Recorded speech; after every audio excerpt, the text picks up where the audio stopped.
Good day, everybody. My name is Wade, and this morning, or this afternoon, not sure what time it is, I will be reviewing my brand new Apollo 5-ton air-to-water heat pump.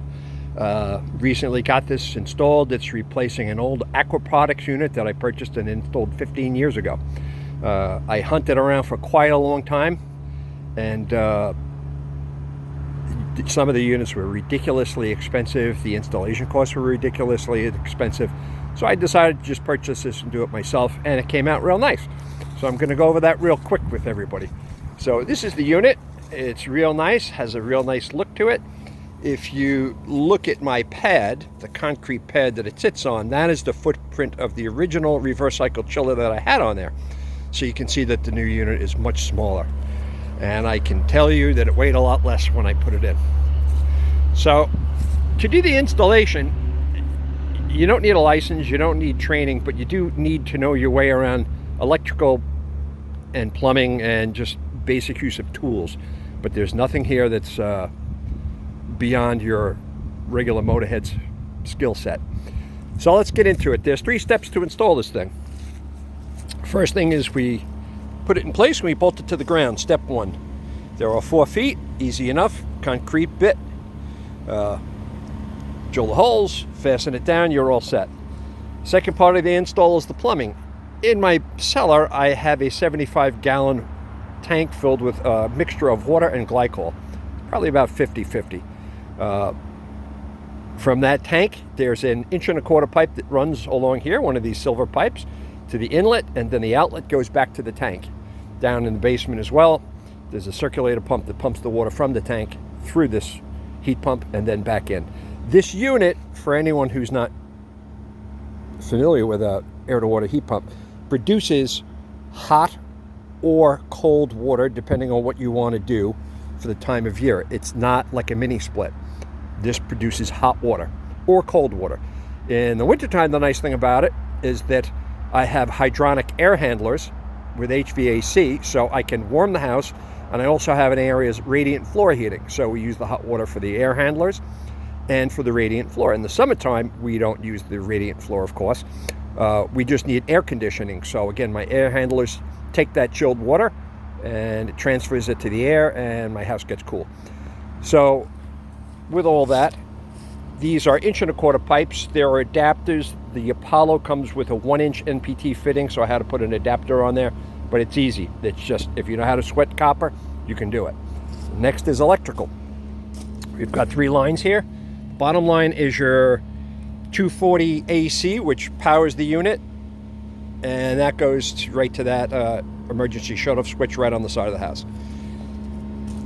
Second is the 240 for the circulator pump.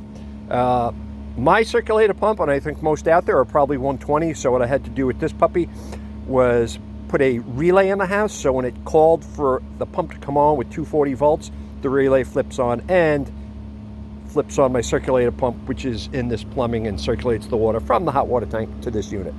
The third is low voltage communication lines. You can see they all go over there. And we'll go over that in a second. In the low voltage, there's 3 things. There's Wi-Fi, the Wi-Fi hookup, a console hookup, and a temperature gauge for the hot water tank. And that's all there is to it. That's the hookup for this thing. So let's open this thing up. As you can hear, before I do that, it's running. I turned it on, and it's very quiet. And my wife's office is right there, and she works in the office at night. And the old units, she said, used to sound like a rocket ship. And this unit's very quiet. So let me open this thing up. Now, I did have the cover off. Took the screws out because I intended on showing everybody what it looks like in here. I'm very impressed with the finish of this unit. The last unit I had was actually built pretty terribly. The wiring was not dressed, the wires were too long, they were all hanging in bundles. If you look here, you can see everything's neat, everything's dressed. It's all clean, painted, airtight, dry. When you look down on the bottom here, you can see all the cables are run, they're all dressed, all nice and neat. And now we're getting to the fun part. Right here I have a communication controller. This hooks up to the main board up here. This is not how I normally keep this, so folks at Apollo don't get upset when you see this. I just ran this. This is a Cat 6 cable I just cut and just did it for demonstration purposes. What I have is the actual communication cable for this runs through this conduit into my house, and I have a jack in my office. So when it's cold or raining out and I need to change a setting or look at the status of my heat pump, I can use this thing in the house. Lastly, the other item I have is Wi-Fi as well. Hard to see here, but I got a Wi-Fi unit, and you can also control the system from Wi-Fi. It's an app that goes on your phone or iPad. So I can either use my iPad to control this, walk around the house, or I can use my console. I like the console better. I like the feel of it better. You can go in here.